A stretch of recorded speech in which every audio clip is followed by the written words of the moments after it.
Bonsoir et bienvenue à vous en direct sur Public Sénat. Voici les titres du 22h ce soir. Le Premier ministre s'efforce de rassurer une majorité tourmentée. Jean-Marc Ayrault est venu délivrer un message de confiance aux parlementaires. En ces temps troublés, le gouvernement veut renouer les liens avec tous les socialistes. Mais la gauche du PS choisit le même jour pour présenter un contre-projet économique. On en parle ce soir avec l'invité politique, Marie-Noëlle Lienemann, le sociologue Michel Vivorca et notre chroniqueur économique, Jean-Louis Gombault, dans un instant. Après les manifestations, les urnes, pas question pour les anti-mariage pour tous de baisser les bras à la veille du vote solennel à l'Assemblée nationale.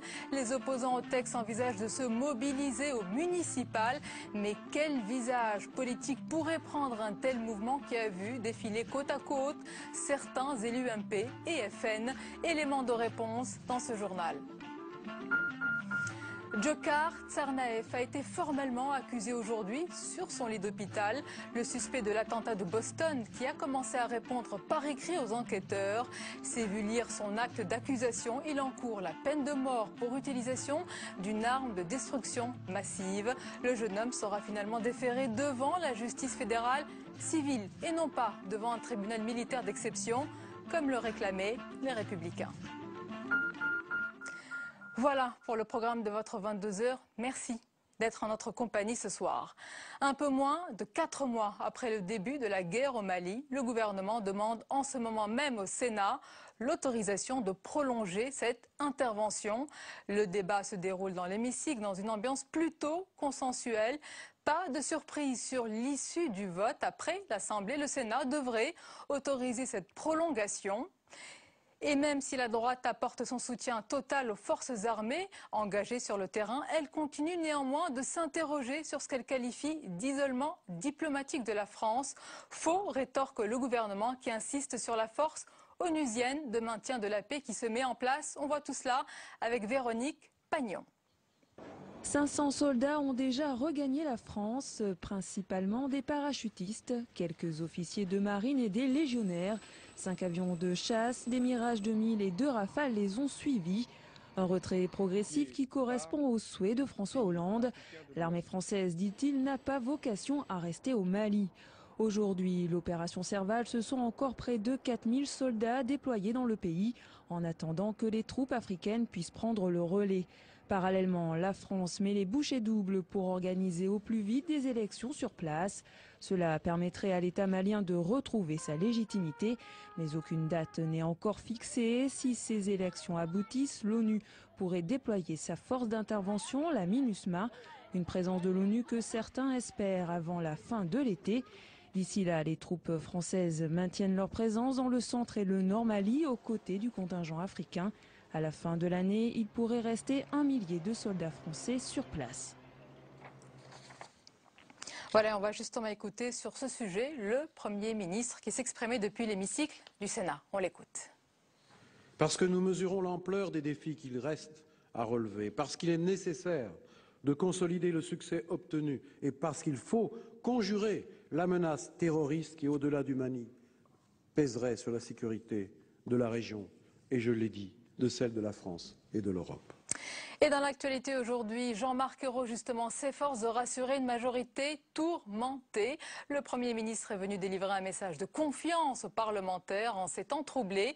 Le gouvernement veut ressouder les liens avec tous les socialistes, mais la gauche du PS choisit le même jour pour présenter un contre-projet économique, un document de 30 pages à contre-courant de la politique du gouvernement, signé par le trio Marie-Noëlle Lienemann, elle est notre invitée dans un instant, et Jérôme Guedj, le député de l'Essonne, et Emmanuel Morel, vice-président du Conseil régional d'Île-de-France, que l'on écoute tout de suite.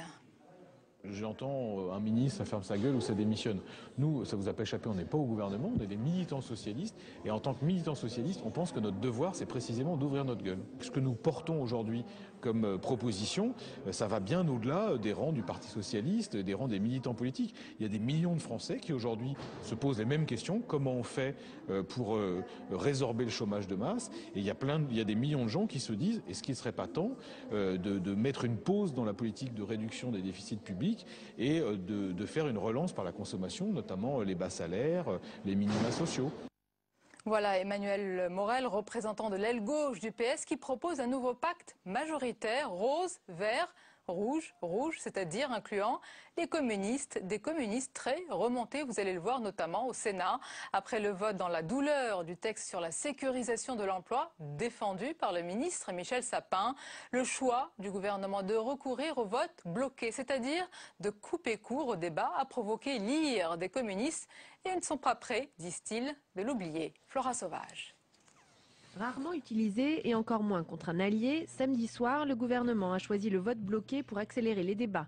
Cette procédure empêche le vote sur chaque amendement au profit d'un vote global à la fin des débats, ce qui a provoqué la fureur des communistes qui défendaient pied à pied les quelques 400 amendements qu'ils avaient déposés. La mise en œuvre du vote bloqué a eu lieu moins de 48 heures après le débat de la discussion des amendements.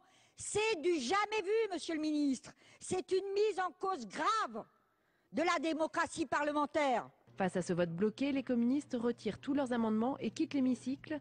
Les écologistes protestent aussi contre le passage en force du gouvernement. Je regrette qu'il y ait eu cette décision du gouvernement de faire un vote bloqué. Sous un gouvernement précédent, nous avions quand même discuté 3 semaines sur les retraites. Et je dois dire que tous les amendements que nous avions déposés au moment de retraite, on pouvait dire qu'il y en avait quelques-uns qui étaient peut-être redondants avec d'autres. Finalement, le projet de loi sur la sécurisation de l'emploi est adopté par le Sénat malgré l'opposition des communistes et l'abstention des écologistes et de l'UMP. Pour l'adoption, 172 contre 24.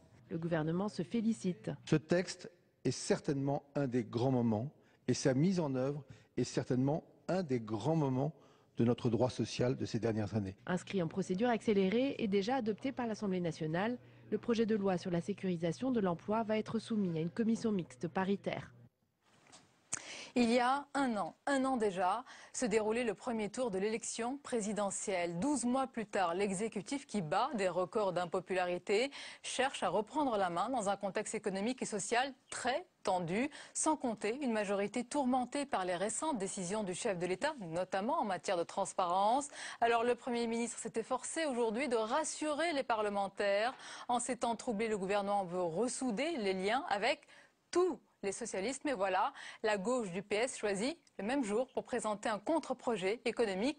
Nos invités pour parler de toute cette actualité ce soir, elle est à l'origine justement de ce contre-projet avec Emmanuel Morel et Jérôme Guedj, la sénatrice et ancienne ministre Marie-Noëlle Lienemann. Bonsoir. Bonsoir. Et bienvenue. Avec nous également le sociologue Michel Vieux-Vorka. Bonsoir. Bonsoir. Bienvenue, auteur prolifique. On peut citer parmi vos derniers ouvrages Pour la prochaine gauche aux éditions Robert Laffont. Merci d'être avec nous. Et notre chroniqueur économique Jean-Louis Gombault nous accompagne. Bonsoir Jean-Louis. Bonsoir Sonia. Alors Marie-Noëlle Lienemann, d'abord sur le timing. C'est une provocation assumée que de présenter votre contre-projet le jour où le Premier ministre vient rassurer la majorité et donc réaffirmer son cap et sa politique. Ben non, parce que d'abord, on avait programmé ça, on ne savait même pas qu'il y avait un séminaire. On avait préparé ce document depuis un moment. Et on vous faites partie de la majorité, pourtant. Attendez, ben oui, mais nous ne sommes pas... Moi, je suis sénatrice, je ne suis pas députée, donc on n'était pas invités. Et ce séminaire a été convoqué il y a peu de temps. Hein. Donc, on avait prévu de le faire juste après le vote de l'ANI. Sur l'accord Flex-Sécurité, ça tombe, c'est pas du tout une provocation. Nous, ce qu'on veut, c'est qu'il y ait un vrai débat. Nous pensons que le pays s'interroge. De plus en plus de Français pensent qu'il faudrait un changement de cap. Les récents sondages montraient que une majorité, 55%, souhaitaient une stratégie de relance de la croissance et seulement 44% souhaitaient le maintien de ce qu'on appelle le sérieux budgétaire. Nous sommes convaincus que les exemples autour de nous en Europe montrent qu'il faut de la croissance. Vous regardez vers le sud, alors pas vers le nord et l'Allemagne. Si, puisque dans le nord, vous savez que les Néerlandais viennent de prendre la décision d'arrêter d'être focalisés sur les 3% pour relancer. C'est justement parce que nous pensons que François Hollande est moins isolé aujourd'hui en Europe qu'il ne l'était quand il a essayé d'infléchir Mme Merkel, qu'il faut reprendre notre bâton de pèlerin. C'est pas simplement pour convaincre nos partenaires, mais pour poser des actes chez nous, parce qu'il y a urgence sociale. Alors on va en parler en détail avec Jean-Louis Gombault et Michel Vivorca, mais je voudrais savoir, est-ce que ce projet, politiquement, acte la naissance en bonne et due forme d'une autre gauche, quand même, ce soir? C'est un contre-projet, vous l'appelez ainsi, Marie-Noëlle Lienemann? Non, c'est pas une autre gauche, c'est un contre-projet au sein du Parti socialiste. Nous sommes socialistes, nous avons l'intention de le rester, car on sait pourquoi nous sommes au Parti socialiste. Simplement, il y a toujours eu dans l'histoire de notre parti des périodes historiques où, quand il y a des choix à faire, des positions différentes s'expriment. Moi, j'ai vécu la période Mitterrand et le tournant de la rigueur. Jean-Pierre Chevènement et d'autres qui étaient au Parti socialiste, d'autres qui sont restés. Laurent Fabius, par exemple, à l'époque, était contre. Mais comment vous définissez? Parce qu'il y a la gauche au pouvoir qui se dit, je cite, raisonnée, réaliste et sérieuse. Donc vous, par opposition, vous serez irréaliste, déraisonnable, fantaisiste dans ce contre-projet? Non, justement, je crois qu'on a voulu montrer par ce projet qu'on ne se contentait pas de formules. On a voulu poser sur la table une cohérence. Alors on pourra toujours dire sur tel bémol que on ne cherche pas à ce que tout soit pris de A jusqu'à Z. On a montré une cohérence, une stratégie, un contenu. Donc parfois nous sommes très proches d'un certain nombre de positions prises dans l'entourage proche du Premier ministre. Je ne veux même pas parler de Benoît Hamon. Donc votre ligne, vous pensez que votre ligne est défendue au sein même du gouvernement? Non, pas complètement, mais en tout cas pour une part. Mais prenez quelqu'un comme Stéphane Le Foll. Il a fait un article dans Libération en disant « La France a besoin d'une relance d'investissement industriel ». Dans notre plan, il y a ce volet de la relance par l'investissement qui soutient l'industrie. Donc voilà, nous avons voulu montrer qu'il y a du contenu possible et qu'on peut avoir ce débat en sérénité, sans invective, parce que le réalisme aujourd'hui, après que le chef de l'État ait rappelé qu'il n'y a pas de changement de cap. Alors Michel Vivorca, dans votre livre, pour la prochaine gauche, eh bien vous partez de ce constat. Je cite, le monde change, la gauche doit changer. Est-ce que justement la gauche au pouvoir aujourd'hui doit changer selon vous de cap, de politique, de paradigme, de ligne? C'est un livre qui a été écrit avant l'élection présidentielle, et c'est un livre qui insiste non pas tant sur des thèmes économiques, c'est pas ma compétence, mais plutôt sur des thèmes de société, des thèmes culturels. Et de ce point de vue-là, je n'ai pas le sentiment que les choses aient beaucoup avancé. Donc mon livre, si j'ose dire, comme utopie, reste d'actualité. Mais une fois que j'ai dit ça, je m'intéresse beaucoup à ce qui se passe en ce moment. Nous sommes dans une période où, disons-le simplement, ça va plutôt mal pour le chef de l'État, pour le gouvernement, pour la gauche. Et dans cette période où on a le sentiment qu'il y a une sorte de spirale descendante, des sondages sans cesse mauvais, etc., je suis frappé, et c'est pour ça que cette initiative m'intéresse. Je ne pense pas en partager les orientations. Pas forcément, mais l'initiative m'intéresse, et je vais dire pourquoi. Parce que je sens qu'on est arrivé à un moment où un certain nombre de personnes se disent il faut réouvrir un espace politique de manière constructive. C'est-à-dire, et c'est ça pour moi un peu la quadrature du cercle, il faut critiquer les orientations actuelles de manière constructive, c'est-à-dire en mettant en place les éléments d'une discussion, d'un débat qui n'affaiblissent pas le chef de l'État, mais je dirais même qui, quelles que soient ses orientations... Et vous pensez qu'il ne l'affaiblit pas ? Je pense qu'on est arrivé à un moment... J'écoutais de façon très attentive ce que disait Marie-Noëlle Lienemann. Elle ne nous dit pas du tout je crée une tendance contre, je rentre en guerre, on va construire quelque... Pas du tout. Oui. Et je sens ici et là, j'ai eu quelques discussions avec des gens qui pensent assez différemment, mais je trouve qu'il y a un tout nouveau climat ces jours-ci, c'est très très récent. Ça suffit, on ne va pas commencer à être dans l'hypercritique, dans la dénonciation, dans le soupçon. Il faut réouvrir des espaces politiques qui vont permettre à cette gauche de se relancer et peut-être qu'elle ne changera pas dans ses choix, mais en tout cas, elle les aura mis en débat et en discussion. Alors, réouvrir des espaces politiques avec donc un projet qui a été présenté. Jean-Louis Gombault, ce projet, on va l'analyser ensemble. Vous l'avez d'ailleurs sur la table, un programme basé sur 3 axes, la relance par la consommation, la réindustrialisation et puis l'emprunt national. Alors, qu'en est-il ? Il s'agit bel et bien d'un contre-projet par rapport à la politique actuelle du gouvernement. Et lorsque vous dites qu'un espace politique s'ouvre sans affaiblir le chef de l'État. Qui n'affaiblirait pas le chef de l'État? Que les protagonistes ne souhaitent pas affaiblir le chef de l'État. D'accord, mais en fin de compte, lorsque vous répandez le doute, c'est-à-dire, et ce contre-projet répand le doute sur la validité de la politique économique, vous affaiblissez automatiquement, compte tenu de l'état du président dans les sondages. Mais j'en viens au projet directement lui-même. C'est un contre-projet, et je dirais que vous avez deux références. Vous avez une référence théorique à l'intérieur du projet, vous le citez d'ailleurs, c'est le père Keynes, hein, bien entendu, et son multiplicateur d'investissement et budgétaire.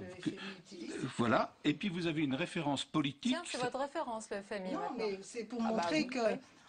Quand le FMI entre un bémol, effectivement, voilà, il devient quelque part votre FMI le temps du bémol. Mais c'est pour montrer que les certitudes des uns et des autres vont selon les périodes. Voilà, il n'y a pas que vous qui doutez. Même le FMI, il lui arrive de douter. Donc vous avez une référence théorique qui est le père Keynes, et puis vous avez une référence politique qui est Roosevelt et son New Deal. À partir de là, vous réhabilitez la dépense budgétaire, vous réhabilitez la politique budgétaire et au lieu de proposer un choc de compétitivité, vous dites la compétitivité, les gains de compétitivité ne peuvent pas tout résoudre, vous proposez en réalité un choc de consommation.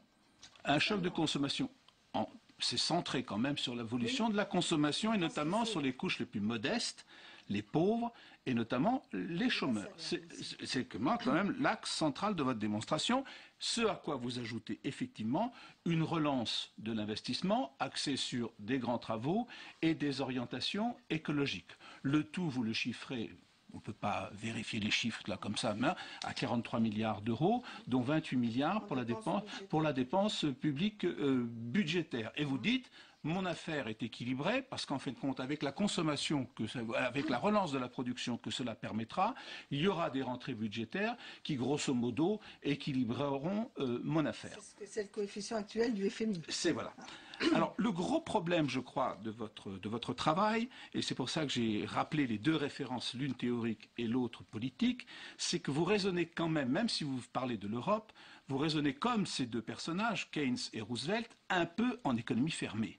C'est-à-dire à l'époque de Roosevelt que vous réhabilitez, et sur lesquels je crois d'ailleurs vous faites peut-être un petit peu d'illusions sur les succès de sa politique, enfin peu importe, la part de l'importation dans l'économie américaine était négligeable, c'est à peu près 5%. On réécrit toujours un peu l'histoire. Oui, dans le sens de la manière dont vous voyez l'avenir. Donc le problème c'est le bouclier. Et je termine, Madame, je termine, je vous assure, ça ne va pas durer plus de 30 secondes. Le problème, quand on lit votre document, vous dites la solution A, c'est-à-dire celle qu'on me propose aujourd'hui, n'est pas valable. Et vous faites la démonstration, point par point, rigueur, etc. Donc, la solution contraire de A est valable. Ah non, ça exactement. Alors, la réponse. Non, alors, je connais, vous avez raison de dire qu'on ne fait pas une comparaison avec Roosevelt pour refaire le passé. Le monde a changé. Nous n'avons pas raisonné justement dans la même logique parce que nous avons ciblé la relance de la consommation et ciblé la relance de l'investissement au regard de la situation française dans l'Europe. Quand nous faisons une relance de la consommation, pas seulement d'ailleurs pour les pauvres et les chômeurs, car je vous rappelle qu'on suppose une négociation par branche dans le cadre du CICE pour les secteurs qui ne sont pas les secteurs industriels. Le CICE, c'est le crédit impôt compétitivité. Pour les secteurs qui ne sont pas menacés par la concurrence mondiale, dont on sait que c'est à peu près la moitié du paquet, et nous proposons là qu'il y ait des accords de branche qui conditionnent le maintien de ce crédit si on a soit fait des augmentations de salaire pour les bas salaires, soit recruter des jeunes, soit limiter la précarité. Donc tout n'est pas de la dépense, ça peut être aussi du bon usage de ce qui a été décidé pour lequel on avait des réserves. Plus je vous entends, plus je me dis que c'est un vrai projet de gouvernement que vous défendez presque comme une candidate. Je veux dire qu'on a tenu compte de ce qu'il dit, c'est-à-dire qu'on ne fait pas une relance à l'aveugle. Dans l'investissement, on fait des grands travaux sur lesquels les entreprises françaises vont prendre appui pour se moderniser, car il y avait toute la compétitivité hors coût qui avait été dans le rapport Gallois. Et ce rapport, prenons l'exemple des voitures électriques. Si vous n'avez pas de la commande publique, vous savez que ça décolle difficilement. Si vous n'avez pas de la commande publique, nos entreprises qui ont investi beaucoup là-dedans n'arriveront pas. Mais ça ne suffit pas la dépense publique. Aujourd'hui en France, il n'y a pas les prises pour mettre. Il faut les faire très vite. Et ça, c'est de l'investissement public. Enfin, donc nous ne sommes pas pour l'hyper-dépense. Il n'y a pas beaucoup de mots et de lignes sur la discipline budgétaire, c'est quand même un peu le dernier de vos soucis, l'endettement de la France. Non, pas du tout. On dit que c'est la façon dans laquelle l'État, en mettant bien le cible sur ce qui est utile, va pouvoir réduire son déficit. Alors c'est vrai que c'est le pari, mais c'est un pari qui est quand même validé par un certain nombre d'économistes, même ceux du FMI, qui a un effet de relance. Et pas simplement, nous ne prétendons pas mettre tout dans le paquet. Par exemple, la rationalisation d'un certain nombre d'organisations du secteur public doit continuer. Vous avez fait des choix dans votre projet. Alors, Michel Vivorca. Écoutez, moi, je suis évidemment inquiet de l'idée d'un débat qui se polariserait. Des propositions, je durcis un peu le trait, des propositions comme celles que vous faites, qui vont dans le sens, disons, Keynes plus Roosevelt, pour reprendre l'image qui a été proposée, contre des propositions, rigueur budgétaire, pas de déficit. Je pense que si le débat se cristallise de cette manière-là, les choses iront mal. Et c'est pour ça que je vous écoute avec attention, parce que moi je crois, par contre, que si le débat se reconstruit, non pas de manière un peu durcie comme ça, mais sur des dossiers, y compris ceux que vous venez d'évoquer, point par point, est-ce qu'on ne peut pas imaginer de redonner confiance, à ce gouvernement, c'est pour ça que je dis qu'il y a quand même et deux, de redonner confiance aux économistes, parce qu'il y a quand même un moment où les citoyens qui sont comme moi pas spécialement économistes ont le sentiment que deux pensées magiques s'affrontent. Mais Michel Vivorca, on peut reprendre la phrase de Margaret Thatcher, there is no alternative à cette politique. On a l'impression de Jean-Louis Gombault. Mais s'il y a changement, Marine Lindemann, il ne peut se faire qu'au niveau européen. Regardez ce que vient de déclarer le ministre des Finances allemand et homme fort de l'équipe Merkel. Il s'agit de Wolfgang Schäuble. Il dit personne ne peut faire l'erreur de croire qu'il y a une alternative à la réduction des déficits. Ben bien sûr, non mais attendez, 30 secondes, ça c'est l'absence totale de démocratie et de trucs. On n'a qu'à mettre le pilotage automatique, Madame Merkel, au main de l'ensemble de l'Europe, est terminé, il n'y a plus rien à voir. Non, ça n'est pas sérieux. Ce que nous pensons, ce n'est pas vrai qu'on ne peut rien faire si ce n'est pas fait au niveau européen. Nous pouvons, quand les Néerlandais disent on ne va pas tenir le pacte de stabilité, eh ben, ils ne se laissent pas intoxiquer par M. Schäuble. Bon, alors je ne dis pas qu'il faut provoquer. Nous ne sommes pas dans une situation, nous disons qu'il faut un rapport de force politique. Madame Merkel ne changera pas de point de vue avant les élections allemandes. Il faut plus que la tension amicale qu'avait décrit François Hollande. Soit la France considère que son sort est lié à Madame Merkel, soit elle se donne un peu de marge de manœuvre. Est-ce qu'il vaut mieux pas aller avec les pionniers, qu'avec les suiveurs du Sud? Figurez-vous, quand on suit toujours le chef, on finit toujours sous-chef. Et que la France ne va pas être le wagon de suite de l'Allemagne. Mais par contre, je respecte nos amis allemands. Ils ont leur logique, ils ont leur projet, ils ont leur modèle. Mais nous sommes aujourd'hui... Il faut qu'on choisisse. Je le dis tout net. On ne prend pas totalement. Moi, je suis convaincue de ce qu'on dit. On est un certain nombre d'être convaincus. Mais au moins qu'on explique quel choix on fait. Et ça ne peut pas être je continue comme avant, il n'y a pas d'autre solution, donc on continue. Ça, c'est la mort, le poison démocratique. Alors, les Allemands ont leur projet, ils ont leur culture et ils ont surtout le carnet de chèques. C'est ça le fond. Pas tant que ça. Oui, mais c'est quand même. Ils payent quoi? Ils payent 27% quand on paye 20%. Oui, mais si vous voulez, c'est gagé. Nous, ce n'est pas gagé. Mais qu'est-ce que ça veut dire, c'est gagé? La France va disparaître du jour au lendemain. Nous avons plus de millionnaires qu'eux. On est plus riches qu'eux. D'ailleurs, dans nos propositions, il y a quelque chose sur le moratoire des loyers, car le prix de l'immobilier est un handicap de compétitivité pour la France. Donc, il faut arrêter cette folie furieuse de croire qu'on est riche parce qu'on a augmenté nos prix de l'immobilier et qu'on ne produit pas pendant ce temps-là. Donc, non, cette thèse... alors, je l'ai dit dans si François Hollande poursuit son cap et ne change pas... française par rapport à l'Allemagne, c'est un gros danger. S'il ne change pas sa politique, où est-ce qu'elle va nous mener, cette politique, selon vous? Clairement, pour vous, clairement. Non, moi, je pense que c'est une certaine impasse qui une impasse. Oui, mais François Hollande, il est maître des horloges. Il vous dit aujourd'hui qu'il ne veut pas changer de cap. Vu ce qu'a dit ce soir, François Fillon, ancien Premier ministre, se dit très inquiet dans une interview mise en ligne sur le site des Échos. Il dit ceci, il estime qu'entre la faiblesse du président et la montée des extrêmes, cela peut mal finir et glisser vers une situation ingouvernable. Mais heureusement, dit-il, il y a les institutions de la Ve République. Non, mais attendez, François Fillon pourrait bien déjà regarder pourquoi on est dans cet état. Parce que moi, je ne veux pas dédouaner la responsabilité d'abord de Nicolas Sarkozy dans la manière dont il a mal négocié l'intérêt de la France et de l'Europe avec Mme Merkel, la manière dont ils ont creusé les déficits avec des avantages fiscaux et venir maintenant nous dire la situation est difficile. Bon, tout le monde a joué, heureusement vous êtes là. Et par ailleurs, je ne crois pas qu'il y a à ce point une crise politique. C'est vrai qu'il y a la menace des extrêmes. Moi, je pense que François Hollande va écouter et entendre. Je comprends qu'il ne soit pas dans la fébrilité de la réaction, ni parce qu'il y a des manifestations dans la rue, ni parce que son aile gauche lui dit qu'il faut faire autre chose. Simplement, j'espère qu'il a conscience qu'il va falloir qu'il clarifie ses choix. Michel Vivorca, François Hollande s'était présenté il y a un an en Européen convaincu et en tenant d'une politique de relance de la croissance qui devait lui valoir des sympathies et des appuis. Il n'y a pas eu d'effet d'entraînement, comme vous l'écriviez il y a un an.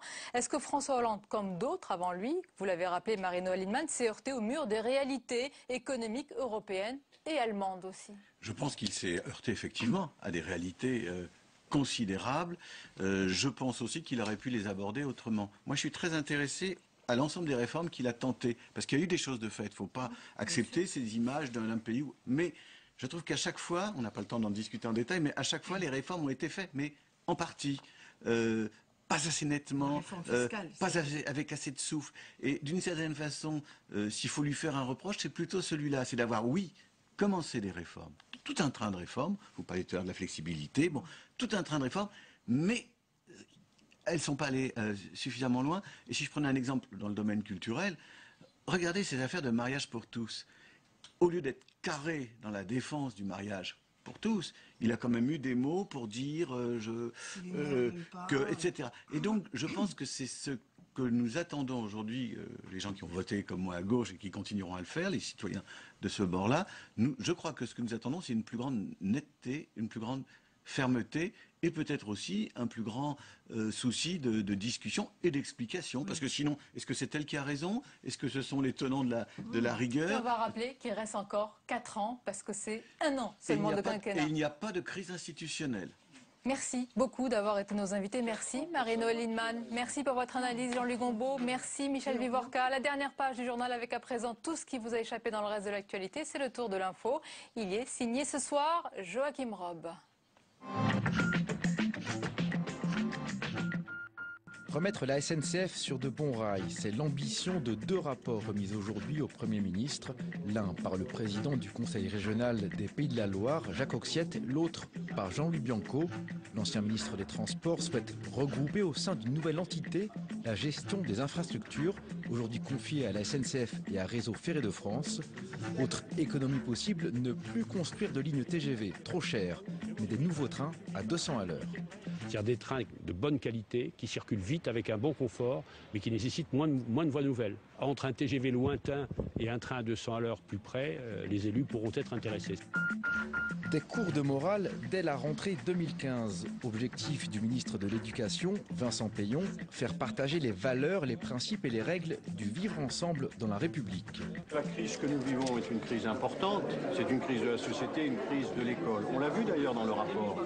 La France, les Français, les professeurs, mais aussi les parents, ils demandent qu'il y ait un enseignement moral et civique. Cet enseignement moral et civique concernera tous les élèves de l'école primaire jusqu'au lycée. Le futur Conseil national des programmes devra préciser le contenu de ces cours de morale. Insubmersible Gaston Floss. Ses récentes condamnations pour trafic d'influence et corruption n'ont pas rebuté les électeurs de Polynésie française. Avec 40% des voix, le sénateur de 81 ans arrive en tête du premier tour des élections territoriales. Une claque pour le président sortant, l'indépendantiste Oscar Temaru, handicapé par un mauvais bilan économique et social. Il ne recueille que 24% des suffrages. 3 anciens premiers ministres, Édouard Balladur, Alain Juppé et François Fillon, réclament des primaires ouvertes à droite pour la prochaine présidentielle. Une tribune commune alors que la commission de révision des statuts de l'UMP aborde ses travaux d'Hercule. Définir les règles de l'élection du futur président, créer une autorité de contrôle indépendante pour ne pas revivre la guerre ouverte de l'automne. Bref, tout faire pour éviter un nouveau psychodrame. Astérix et Obélix qui s'apprêtent à convoler sous les huées de quelques religieux. Le dessinateur belge Kroll revient sur le mariage pour tous avec nos 2 irréductibles gaulois.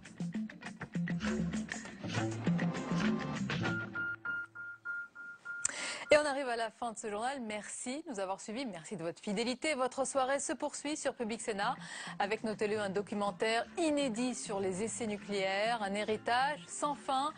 Belle soirée. Je vous retrouve demain avec plaisir, bien sûr.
terre, c'est les îles.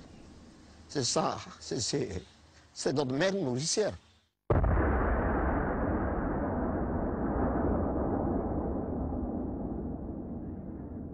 On a foutu une bombe là-dedans. C'est foutre la bombe dans le ventre de ma mère. C'est le fait exploser. Pour avoir quoi maintenant? Plus rien. Elle est morte. Elle est morte. Pour moi, mon île, elle est morte.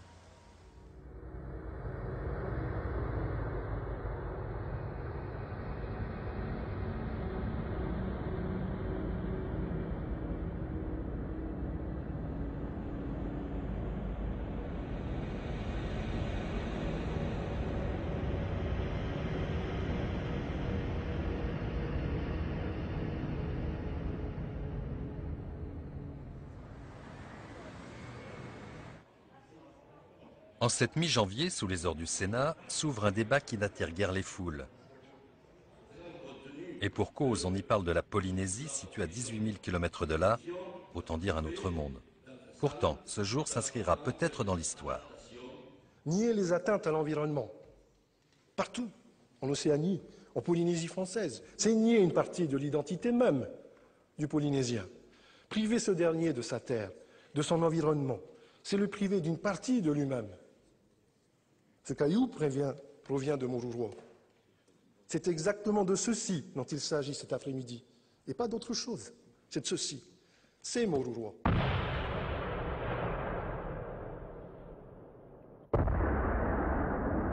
Visualisons ensemble les 41 flashs, puis déflagration, thermonucléaire en plein air, au-dessus de Moruroa. Magnifique, disaient certains de vos prédécesseurs, Monsieur le ministre.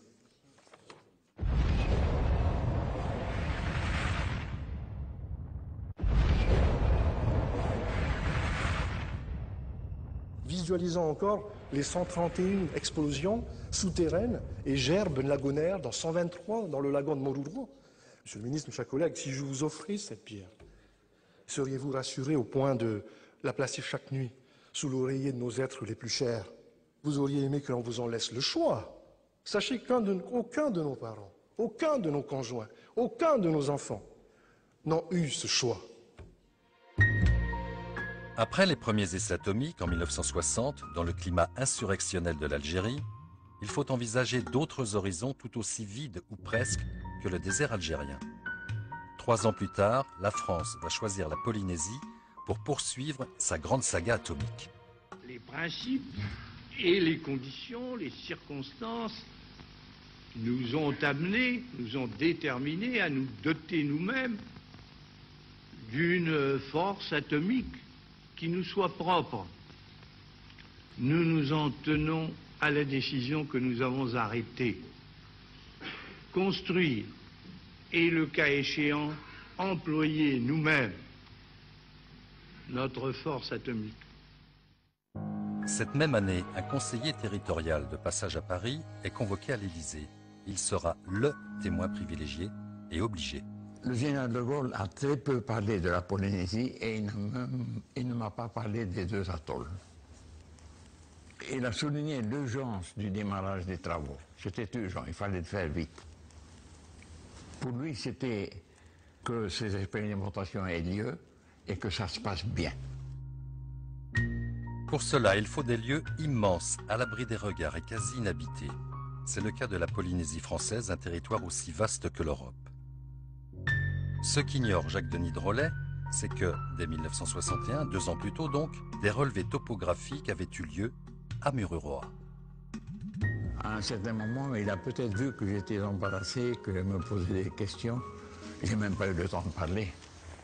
Il m'a dit que si ça ne se passait pas bien, qu'il allait faire décréter que la Polynésie française devient un territoire militaire. Je savais que la France, l'État allait prendre Manu Militari ou allait arriver à ses fins. C'était trop important pour la France et pour De Gaulle. Le 6 février 64, contrainte et forcée, l'Assemblée territoriale de Polynésie entérine la décision du général. 2 atolls alors inconnus, Moruroa et Fangatofa, passent sous la coupe de l'État et deviennent de fait des territoires militaires. Ce n'est pas une raison de s'approprier de ces terres-là. Il y a quand même des propriétaires. Ne serait-ce que la politesse de demander aux propriétaires si on peut s'installer. Sinon, bon, qu'on ait une discussion sur une table, autour d'une table. Mais là, rien du tout. Ils se sont forcés à s'installer dessus comme ils veulent. La raison d'État s'impose. La grande aventure du CEP, le Centre d'expérimentation du Pacifique, est lancée. Le CEP commençait à s'installer, les choses démarraient et les esprits se calmaient. On allait vers le profit. On allait vers la manne et le profit. De Gaulle a voulu une force de dissuasion, c'est une priorité. On ne regarde donc pas la dépense. Quelques mois plus tard, une véritable armada prend position dans le port de Papeete, à la fois écrin et vitrine de la puissance militaire de la France.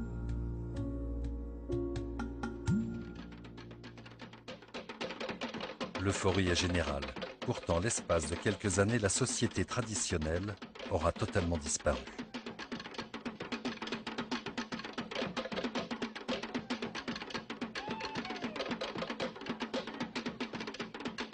Bientôt, on embauche par centaines des travailleurs accourus de toute la Polynésie. À Moruroa, on construit un village qui accueillera jusqu'à 4000 personnes. 450 km au nord, l'atoll de Hao devient la base logistique du centre d'expérimentation. « 45 ans plus tard, l'agitation quotidienne n'est plus qu'un lointain souvenir. Seuls des vestiges décrépits, comme ici la centrale électrique, remémorent un passé conquérant. La base vie qui concentrait 2500 personnels est devenue une ville fantôme. «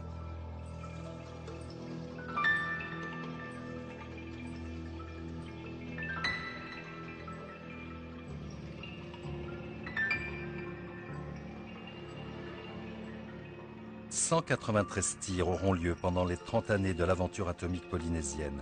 Avec un positionnement officiel et constant, tout se passe bien et les essais sont propres.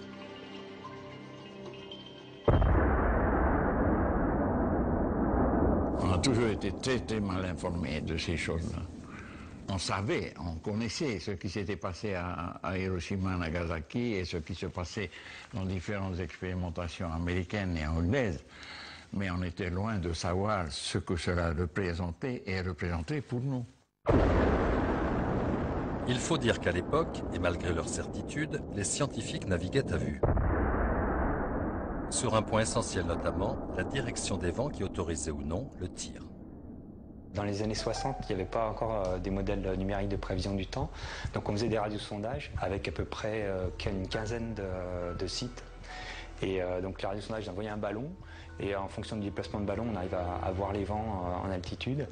Et après, donc, on avait sur ces 15 points la connaissance du vent à différents niveaux d'altitude. Et à partir de ça, les météorologistes traçaient des cartes pour connaître la répartition des vents dans toute la zone, quoi.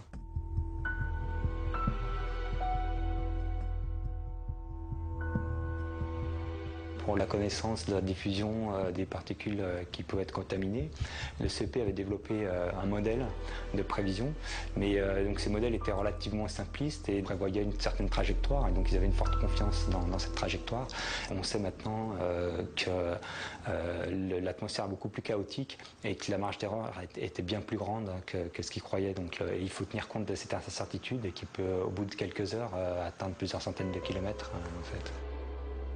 On en a eu la preuve dès la première expérience, le 2 juillet 1966. Le nuage radioactif ne suit pas du tout la trajectoire prévue. Il se dirige vers l'archipel des Gambiers et touche, quelques heures plus tard, l'île de Mangareva et ses 600 habitants. Ce que l'on qualifierait aujourd'hui de dégâts collatéraux. Il faudra attendre 40 ans pour connaître la vérité, consignée dans un document classé à l'époque Secret Défense. Mangareva signale palier de 10 000 rad par heure pendant une demi-heure et demande consigne vis-à-vis autorités civiles. Il sera peut-être nécessaire de minimiser les chiffres réels, de fait à ne pas perdre la confiance de la population qui se rendrait compte que quelque chose lui a été caché dès le premier tir. A-t-on aussi caché des choses au général de Gaulle ou a-t-il fait preuve d'un cynisme absolu? Voilà en tout cas ce qu'il déclarait quelques semaines plus tard à Tahiti. Toutes les dispositions sont prises, comme vous le savez, pour que cela n'ait aucun inconvénient d'aucune sorte pour les chères populations de la Polynésie. Il faudra attendre 2006 pour qu'un document officiel établisse le nombre de retombées nucléaires sur l'ensemble de la Polynésie française. Plus de 180 retombées reconnues par le ministère de la Défense durant la période des essais aériens entre 1966 et 1974. Pour autant, elles n'ont pas valeur d'absolu. En effet, comment ont-elles été établies? D'après quelles données? Sur quels critères scientifiques? Ainsi, à Tahiti, situé à 1200 km de Moruroa, suite à un tir contaminant en 1974, les rapports signalent qu'une partie seulement de l'île a été atteinte. Depuis février 2012, c'est-à-dire 38 ans plus tard, c'est toute l'île que l'on considère désormais avoir été touchée par le nuage radioactif qui n'avait pas suivi la trajectoire escomptée. Dans la série Prenez-nous pour des cons et puis à demi-cons on reste cons, on nous a expliqué depuis longtemps que les essais nucléaires français étaient propres. Il n'y a jamais eu de problème. Que les Russes, c'était des rigolos, les Américains sont des rigolos, le Royaume-Uni... Donc on nous a toujours ressassé ce genre de discours de croire, et ils croient qu'on croit qu'on est un petit peu écervelé. On a fait des études, on sait lire un petit peu, on s'informe de ce qui se passe ailleurs. Donc c'est un discours, mais vraiment du colon qui n'a toujours pas terminé dans son cerveau à malaxer quelque chose qui est de déconsidérer ou d'avoir une suffisance à notre égard.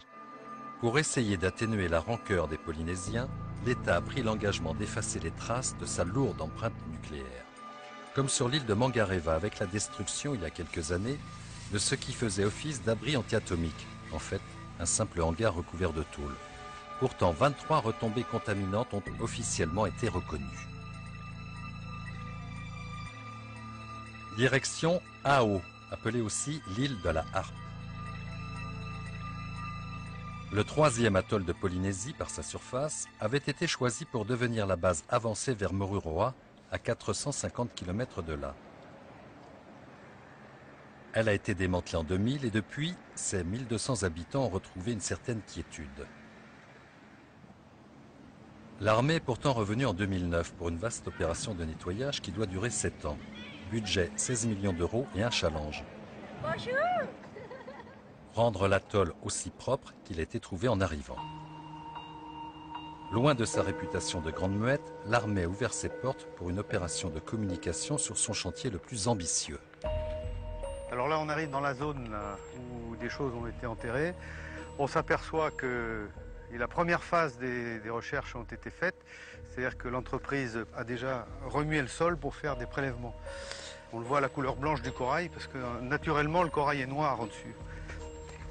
Et puis effectivement, en faisant leur première recherche, on voit des bouts de ferraille qui sortent. La France a une page d'histoire à tourner. On a fini les essais nucléaires. On veut tourner la page, que tout soit propre, tout soit clean et qu'on n'ait plus à revenir dessus, c'est tout.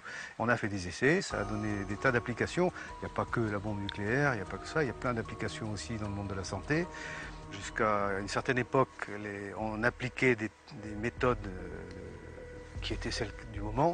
On n'a pas honte de dire qu'à l'époque, ils travaillaient comme ça. Aujourd'hui, les contraintes sont beaucoup plus sensibles, puisqu'on demande à faire attention à l'environnement. On s'adapte. On s'adapte, et c'est uniquement dans ce souci-là que l'on fait le travail proprement. À Ao, il faut quand même rappeler qu'il y avait des activités nucléaires. C'était la base avancée de Moruroa pendant l'époque des essais aériens. Donc on y manipulait des matières radioactives. Il y avait des avions vautours qui étaient stationnés là et qui circulaient dans le nuage radioactif, qui récupéraient des échantillons. Et tout ça a été analysé sur Ao. On y même les bateaux qui étaient contaminés dans le lagon de Moruroa et de Pangatopa, on les amenait à Ao pour les décontaminer.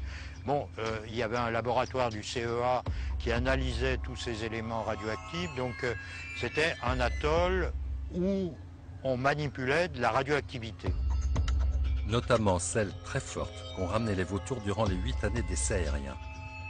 Les avions, les vautours, accédaient à cette zone particulière où il y avait 4 emplacements où on pouvait les décontaminer. Alors ça se faisait d'une façon simple. Les gens étaient habillés en protection complète et aspergés avec une émulsion de façon à ce que toutes les particules radioactives qu'ils auraient pu collecter tombent par terre. Elles étaient ensuite collectées et ça venait dans un bac de décantation et le reste de l'émulsion qui était donc exempte de radioactivité était dévidé par un émissaire jusqu'à l'océan qui est derrière. Bon, bien évidemment, tout ça a été fait sous contrôle. Il y avait des prélèvements qui étaient faits régulièrement, qui assuraient que ce qui partait dans l'océan était propre. Pour autant, ces procédures ont-elles été suffisantes pour garantir aux habitants de Hao que le poisson, base de l'alimentation des Polynésiens, était consommable? Cette mission incombe à un laboratoire indépendant chargé de surveiller la radioactivité sur l'ensemble de la Polynésie, que ce soit au niveau de l'air ou de la nourriture. On va se le faire griller à midi alors cela hein? Pendant la période des essais atmosphériques, on a eu ces retombées qui sont arrivées directement sur l'ensemble de l'hémisphère sud en fait. Hein. Et puis dès que les essais sont arrêtés, ça a très rapidement décru avec la particularité sur les îles de Polynésie, en particulier les atolls qui sont proches de Mururoa, c'est que c'est du corail, hein. La plupart des sols sont du corail et que la radioactivité n'est pas retenue dans le corail. Donc tout ce qui est tombé sur le sol en fait était lessivé et se retrouve sur la pluie, dans l'eau de mer. Aujourd'hui, même sur Hao, il y a eu quand même beaucoup de laboratoires, de la décontamination, etc. Si on cherche cette radioactivité dans les sols, on ne la retrouve pas. Et elle a été présente à un moment donné, mais elle a été lessivée, en fait. Alors que sur des zones où c'est de la terre avec de la matière organique, la radioactivité est retenue.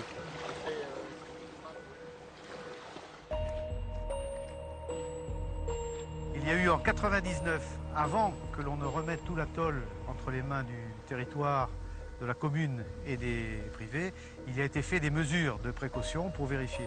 À titre d'exemple, sur cette zone sensible, il a été fait des carottages qui ont permis de faire des analyses jusqu'en profondeur, de voir de l'infiltration qu'il pouvait y avoir éventuellement entre 2 plaques de béton. Alors ces carottages étaient expédiés pour être analysés en métropole. Et les résultats ont été collectés. Et après, en ayant la curiosité de compulser les résultats, on peut savoir qu'à l'endroit précis qui est là, on a telle émission de radioactivité. Et on s'apercevra que cette émission est infime et qu'elle est inférieure à ce qu'on trouve à Landerneau, en Bretagne. Là, on reconnaît effectivement la zone du camp des légionnaires, du 5e régiment étranger. Ouais. Les zones encadrées de vert, donc c'est les zones à traiter dans lesquelles il n'y a pas de pollution. Et il y a des zooms qui sont faits sur les zones en rouge, sur lesquelles la pollution a été pour le moment identifiée, au plomb, hydrocarbures, pyralène. Autre temps, autre mœurs. L'armée semble désormais avoir la fibre écologique et ne se contente plus de nettoyer seulement en surface. Chantier pilote, les 185 hectares à réhabiliter sont l'occasion d'employer de nouvelles techniques de dépollution comme l'usage de bactéries pour digérer, entre guillemets, les nombreux résidus chimiques.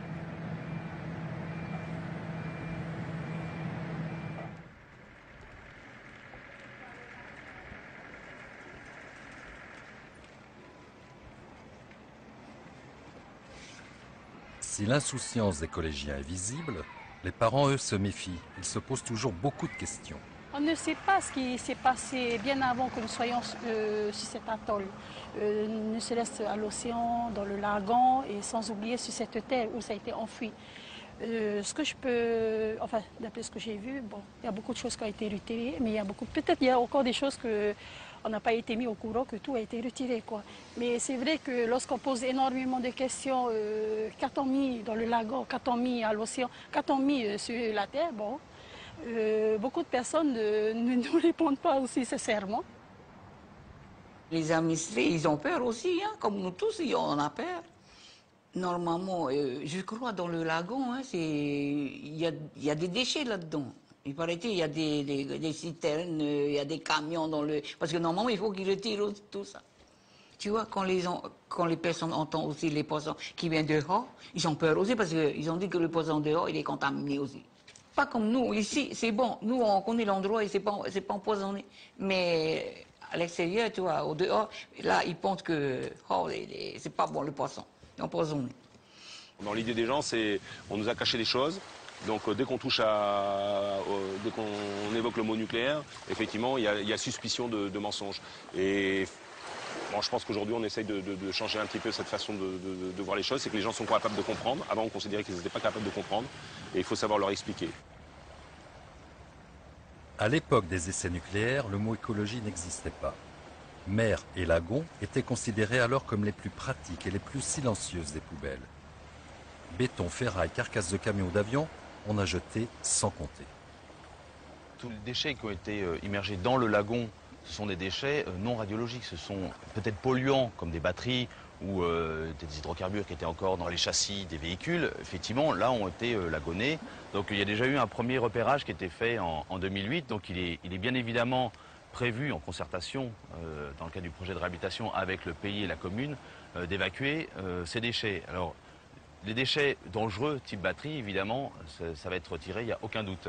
Et après, sur les déchets inertes, comme des parties en béton, là justement, il sera vu avec le pays, savoir comment on procède et si on les retire. Parce qu'il ne faut pas non plus, il faut voir que la vie a repris ses droits sur ces déchets-là, le corail a repoussé, il ne faut pas faire plus de mal sur l'écosystème, l'environnement. Tout c'est complètement inerte et il n'y a aucun risque de devoir les retirer. Discours bien rodé et rassurant du chargé de communication.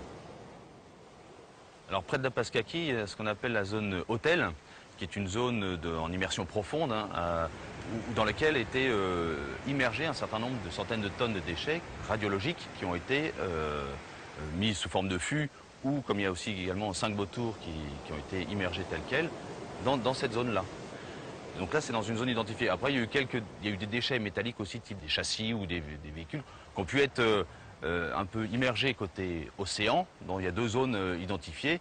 D'ailleurs, on voit régulièrement par les fortes houles des débris métalliques qui remontent.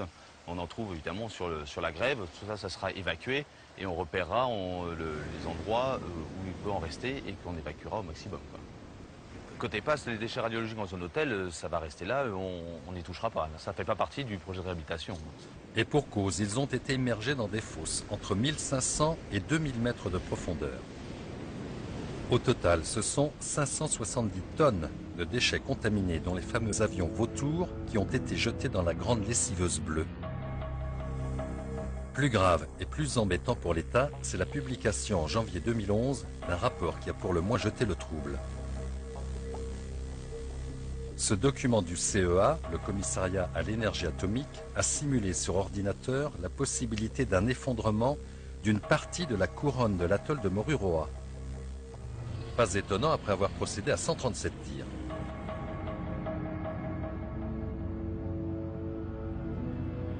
Le principe d'un essai souterrain est simple. On introduit la charge nucléaire dans un puits creusé dans le basalte entre 600 et 1000 mètres de profondeur. Après l'explosion, la roche se vitrifie, ce qui est censé garder la radioactivité prisonnière. La puissance de l'explosion provoque un mini tremblement de terre. La caméra de contrôle est là pour en attester. Comptabilisant 28 essais, la zone nord-est est la plus menacée. Si la masse, estimée à 670 millions de mètres cubes, venait à s'effondrer, elle provoquerait une vague de 15 à 20 mètres suivi d'un tsunami.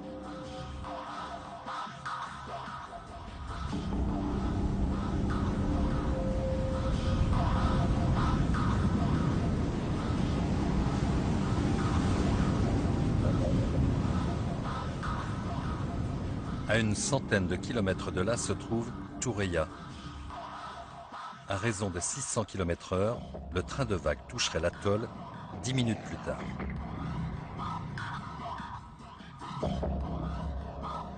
Toureia, si proche de Moruroa, si loin de Tahiti, à 1200 km.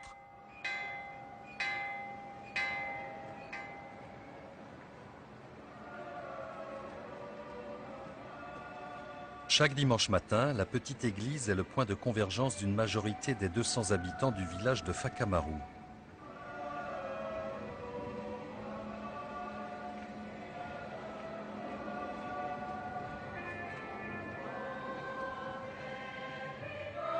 Entre crise des vocations et isolement géographique, la paroisse n'a plus de prêtre depuis quelques années.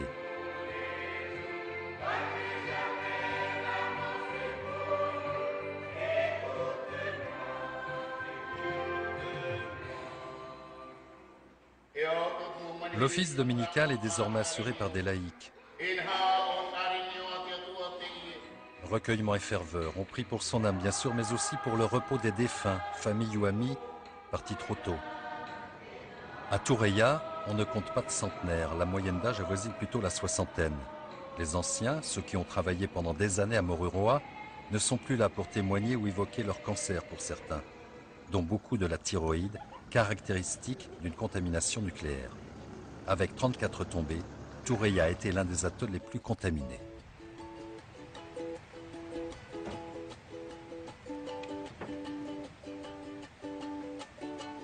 Ici, rien ou si peu. On est bien loin des images de cartes postales.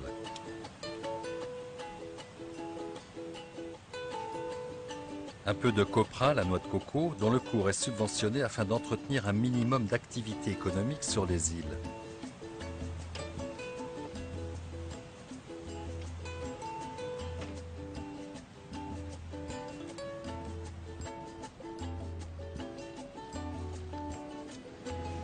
Du copra qu'on vient chercher une fois par mois quand la goélette fait escale.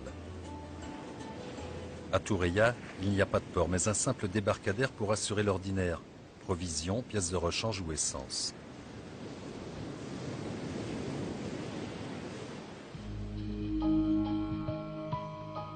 En bordure du village, le vieil abri antiatomique, où se réfugiait la population à chaque essai aérien, disparaît peu à peu sous la végétation.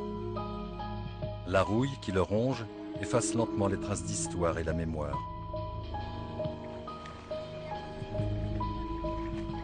Depuis janvier 1996, fin des essais, Toureia basculait lentement dans l'oubli et l'indifférence.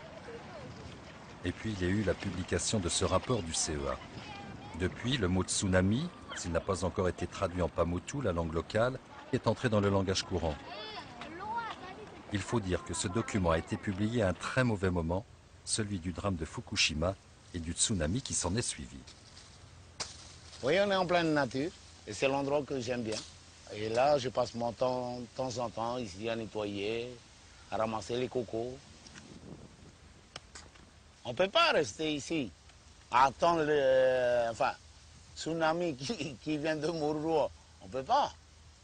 Si on n'a pas vu à la télé tout ce qui se passe au Japon, un peu partout, là, hein? Il y a de quoi être choqué. On est au Tuamotu, ah!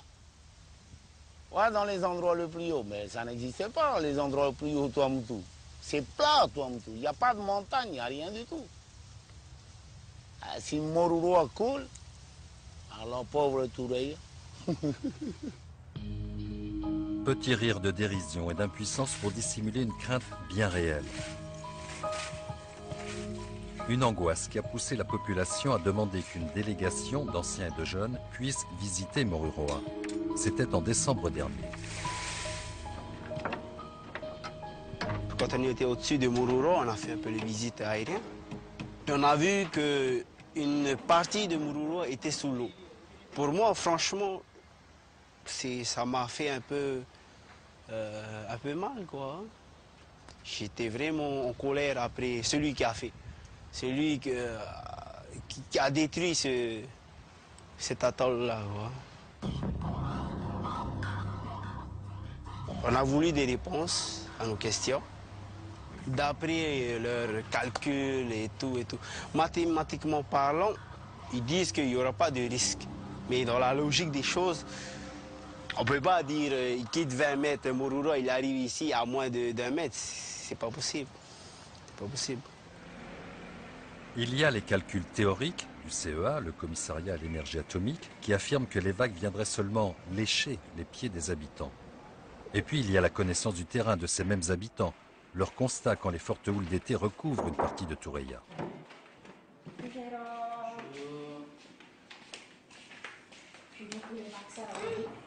Moi, ce que j'ai vu là-bas, on peut dire que Moruroa, c'est plus une atoll, c'est un atoll de ciment, quoi.